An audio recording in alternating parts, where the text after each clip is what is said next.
time for a new band, and this band supposedly is not well known, and this band is supposedly supposed to be technically awesome.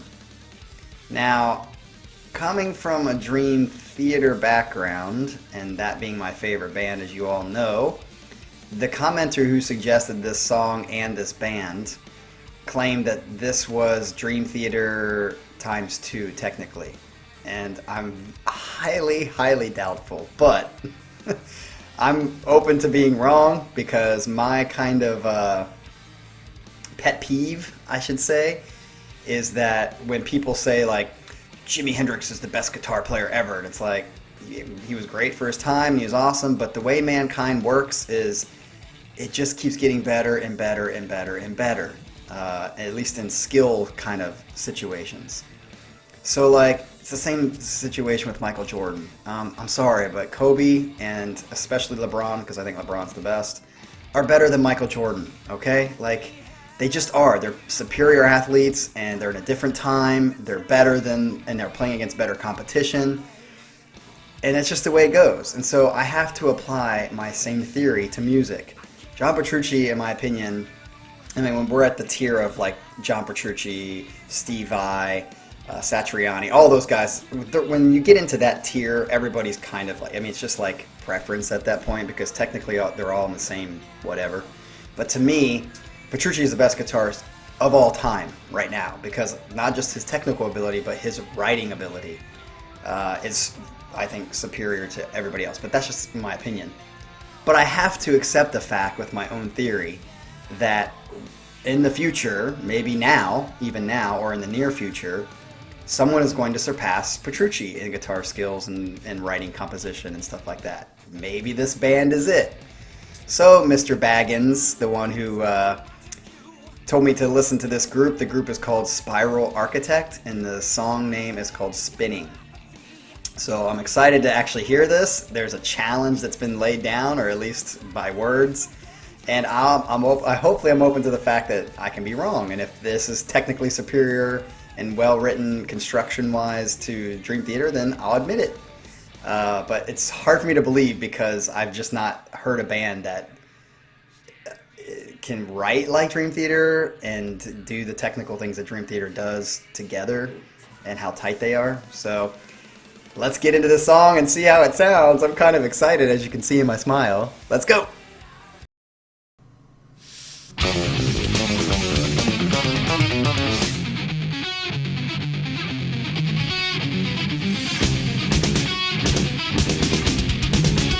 That bass sounds fucking sick.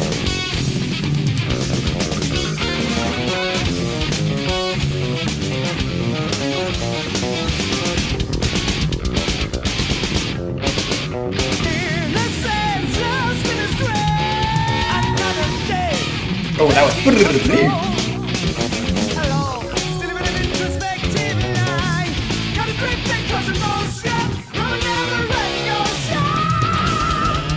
Technical is definitely a good word to describe them.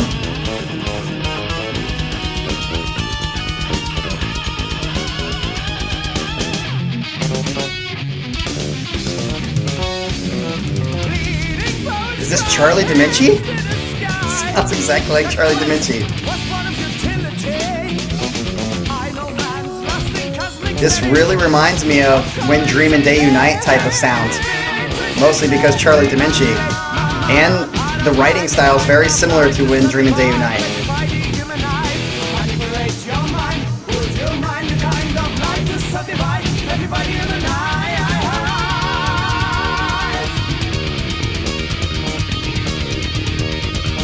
The bass player is rolling.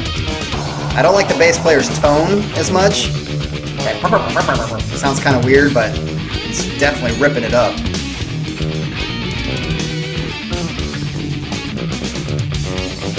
I don't feel like the tone matches the rest of the music. Nice. This is definitely technical.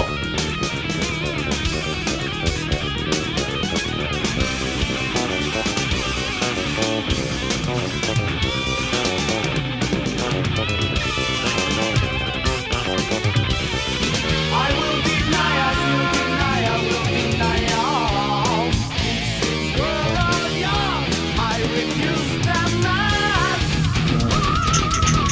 Sounds like When Fortune Lies. Ooh, I like that fading and stereo sound.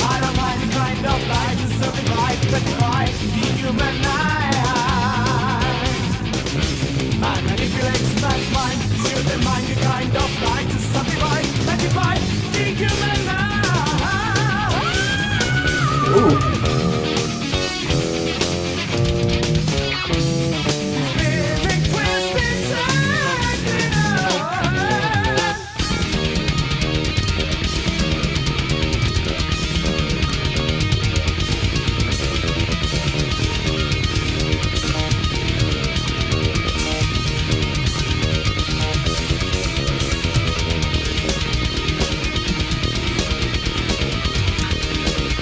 This is definitely technical.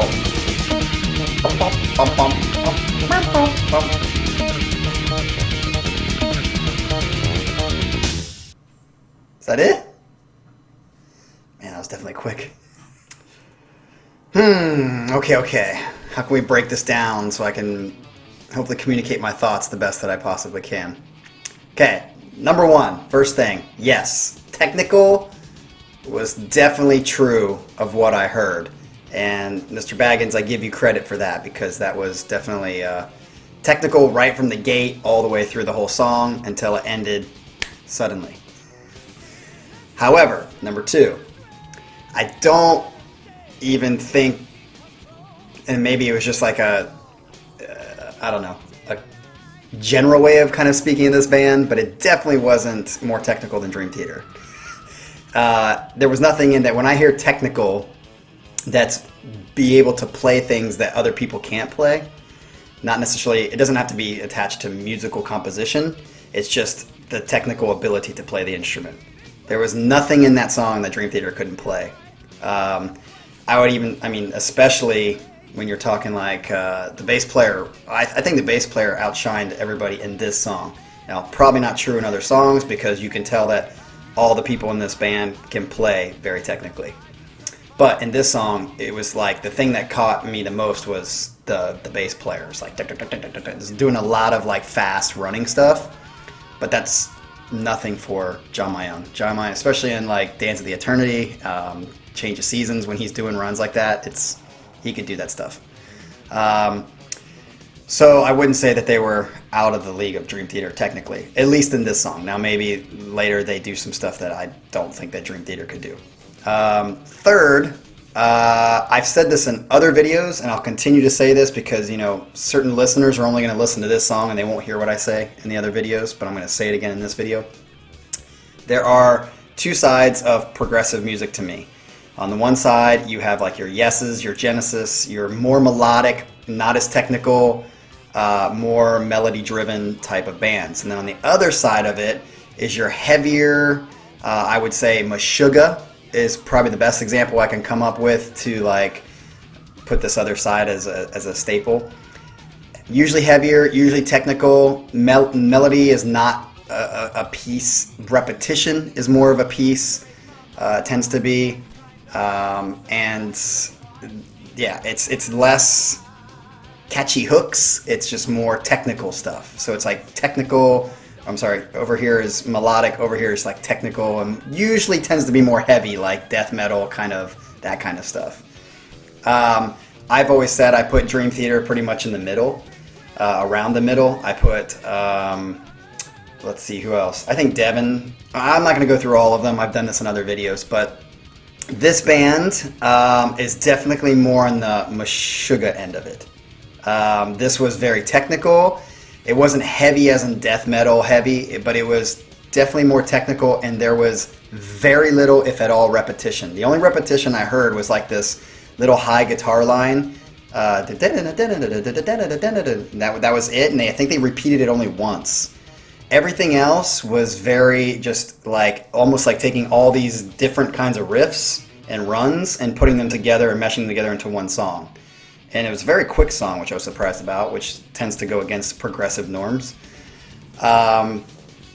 So in that sense, music composition-wise, I'm not as much of a fan so far of this song because I feel like I've always said, to me, the greatest music written, especially in progressive, is when you have some repetition, not too much. You have a hook, you have something that grabs you, and melodies tend to do that, which is why choruses tend to be your things that you repeat, because they grab you and they pull you in and they have like a home base you come back to. This had no home base. This was like just technical, and I would almost not, I don't think this, but I could see other people when they say, oh, that's just technical wankery. I'd be like, kinda. Because there wasn't anything to like, whereas when people say it about Dream Theater, I think it's true sometimes of Dream Theater that they're doing wankery, but not, I think it's very little. And I think it fits the song most of the times, not all the time. And the reason I disagree when people say it about Dream Theater is because it's very melody driven a lot. And even in those wankery parts that they say are wankery, go back to a home base at some point. So with this song, I also felt like there's a difference between putting a ton of lines together and riffs together and just like not having much of a transition into them. But this one also had a lot of stops. It's like the riffs themselves actually like stopped too much. It was like